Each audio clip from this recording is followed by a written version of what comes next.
હવે ભાઈ અમારા માતાજીનું મંદિર છે. અમે ઘરમાં માતાજીને સુબીજુમાં પૂંજીએ છીએ. તો આ અમારા માતાજી છે. અને અંધશ્રદ્ધામાં કોઈને ઉતરવાનું નહીં, શ્રદ્ધા રાખવી. માતાજી અમારા મટાડે છે બધાને, એ સત્ય છે. પણ અંધશ્રદ્ધામાં ક્યારેય કોઈને ઉતરવા નહીં. પપ્પા જે કરે એ મારી હકીકતમાં કરે છે. હું આમાં કાંઈ જાણતો નથી. આ અમારે મંદિર છે બધું. માતાજીની ઉપર શ્રદ્ધા રાખો એટલે સારું થઈ જાય બધાને.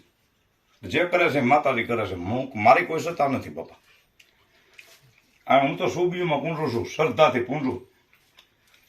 ને શ્રદ્ધા રાખવાની માતાજી માથે. આ અમારું મંદિર છે માતાજીનું. સુબીમાં પૂંજું છું બાપા. હું કોઈ મોટો માણસ નથી, ગાવું સારું છું. અને ગાવું સારી અને મારું ગુજરાન કરું છું. તો જય શક્તિ માતા, સૌને સારું કરે માતાજી. એવા મારા તમને સૌને આશીર્વાદ છે બાપા. ને શક્તિમાં હંધાઈનું સારું કરે બાપા.